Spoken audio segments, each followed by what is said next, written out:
안녕하세요. 소설로 읽는 한국사회 두 번째 시간입니다. 오늘은 책을 제가 2권 갖고 왔습니다. 일단 서점에 가면요, 이달의 코너에 조정진 작가의 임계장 이야기라는 책을 볼 수 있습니다. 임계장, 고다자 이런 말들이 한동안 포털에 많이 올라왔었는데요.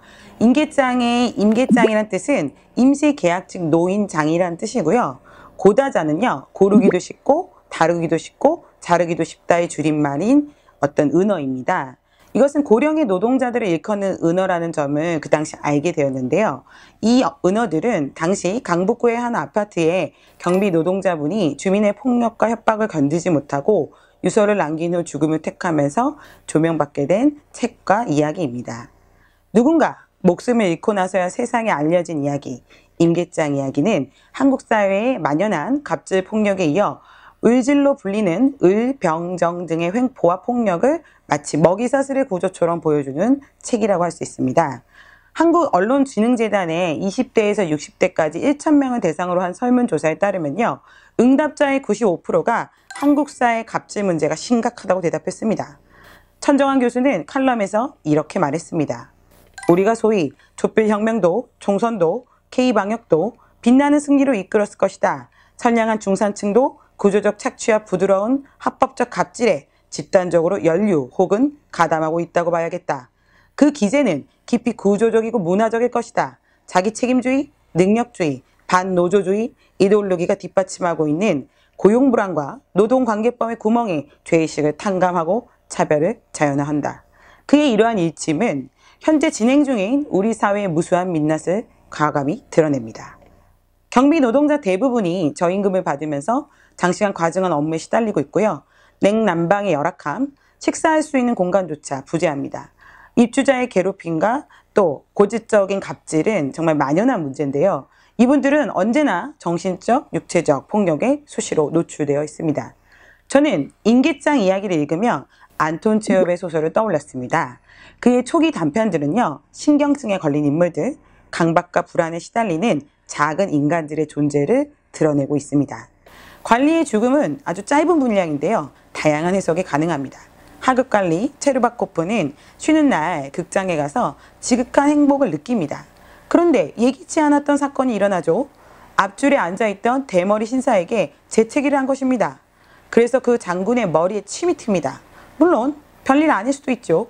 그런데 체르바코프는 예민해지기 시작합니다. 우리 부서장은 아니지만 그래도 곤란하게 됐군. 사과를 해야지. 체르바코프는 헛기침을 하고 나서 앞으로 몸을 숙이고 장군의 귀에다 속삭였습니다.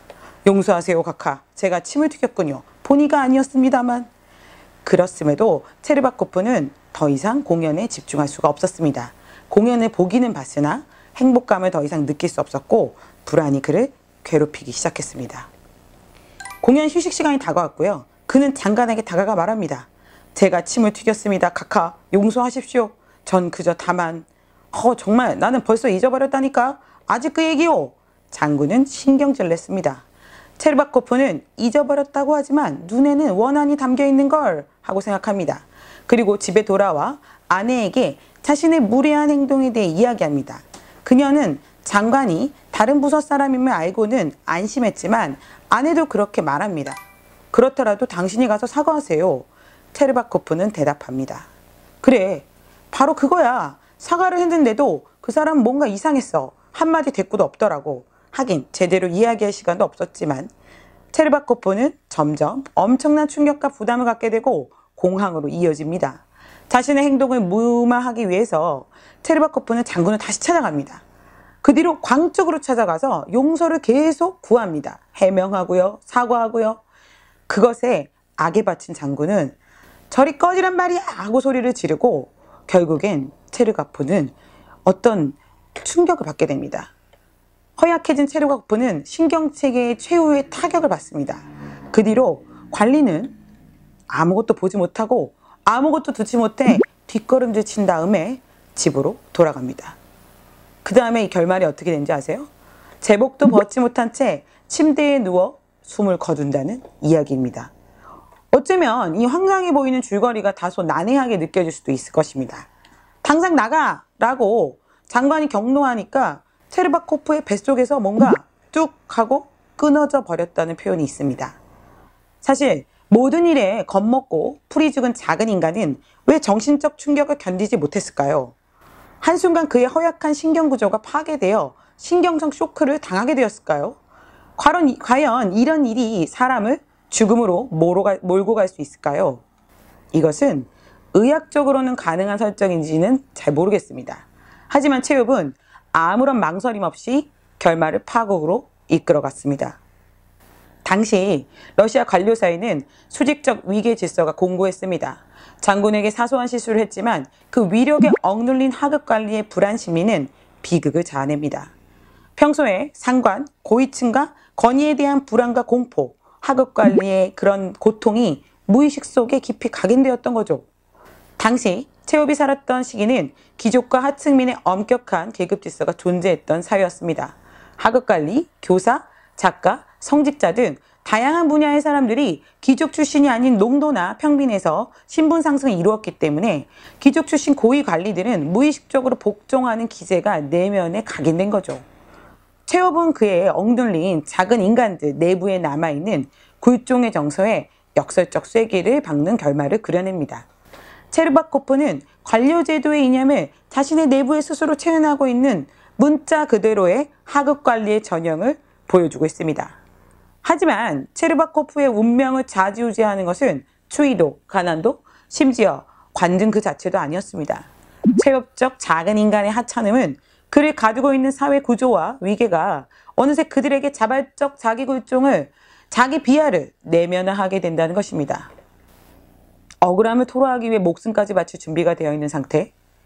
체르바코프의 죽음에 이르게 하는 공포의 진정한 원인은 눈에 보이는 학대나 저주뿐만이 아니라 보이지 않는 곳에서 발현되는 위력의 힘입니다. 이 작품에서도 상급자의 몰이해, 즉 관리에게 너무나 명백하고 당연한 것을 장군이 이해하지 못하거나 이해하지 않았다는 사실이 있습니다. 그것은 사람들이 간과하고 방관하거나 무신경한 어떤 곳에서 혼자 고통받다가 자기 자신의 존재 의미를 완전히 상실하게 된 인간을 보여주고 있습니다. 이 기형적인 정신의 노예 상태는 고용불안이란 구조 속에서 한 사회가 어떤 인간을 집단적으로 머슴화했는가, 이것을 묻고 있습니다.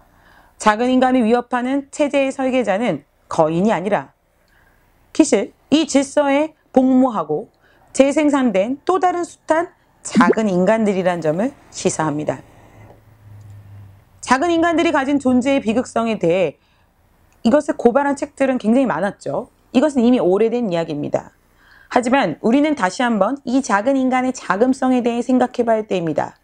구조적 폭력과 제도화된 착취, 상시로 노출된 개인의 문제에 국한할 것이 아니라 우리 내부에 존재하는 자금성에 대해 생각해 봐야 할 시기입니다. 타인에 대한 동정과 연민을 이야기하는 것이 아닙니다. 우리의 습관적 몰이해를 통해 타자에 대한 무신경, 이 자금성은 또 다른 어떤 작은 이의 내부의 그 자금성을 질식시키는 일입니다.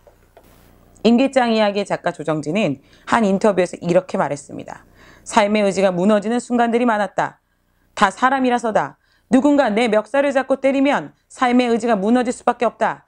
인간이라는 자존이 무너질 수밖에 없다. 죽음을 택할 수밖에 없었던 상황 너머에는 늘 객관적 세계의 자명성, 경비라면 응당해야 한다는 상식 논리는 서로를 작게 쪼라들게 만드는 경계를 만듭니다. 그런 의미에서 상대가 처한 상황은 제 자신을 비춰주는 거울일 수도 있겠습니다. 자네는 경비원도 사람이라고 생각하지? 그 생각이 잘못된 것이라네. 사람이라면 어떻게 이런 폐기물 더미에서 숨을 쉴 수 있겠는가? 사람이라면 어떻게 이런 초소에서 잘 수가 있겠어? 사람이라면 어떻게 성명가루가 날리는 지하실에서 밥을 먹을 수 있겠는가? 자네가 사람으로 대접받을 생각으로 이 아파트에 왔다면 내일이라도 떠나게. 아파트 경비원이 사람이라고 생각하면 경비원은 할 수가 없어. 임계장 이야기의 한 대목입니다. 앞으로 조정진 작가를 비롯해서 베이비 부머 세대의 은퇴는 2021년부터 가속화될 것이고요. 2025년쯤에 초고령 사회로 진입한다고 합니다. 국민연금 수급, 그 다음에 정년퇴직 연령을 맞추는 문제, 다양한 어려운 과제가 놓여 있습니다. 그리고 이미 생계를 위해 일하는 노인 노동의 문제가 끊임없이 우리의 화두가 될 것입니다. 사회 구성원의 합의와 정교한 계획도 필요합니다. 하지만 사람들의 작은 인식 변화에 있어 당장 내일이라도 바꿀 수 있는 다종다양한 현실의 세목이 아주 많습니다. 누군가 죽어서 법이 고쳐지고 여론이 형성되는 이러한 상황은 오늘도 또 다른 죽음을 예비하고 있음을 기억해야 할 것입니다. 21대 노동동중사회를 열겠다는 정부, 또 180석의 여당이 있습니다.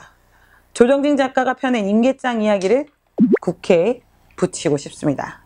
많은 분들이 읽었으면 좋겠지만 임계장 이야기를 꼭 읽어봐야 할 분들은 국회에 많습니다. 안톤 체홉의 관리의 죽음, 조정진의 임계장 이야기. 오늘의 소설로 읽는 한국사회는 여기까지입니다. 장마가 오고 있습니다.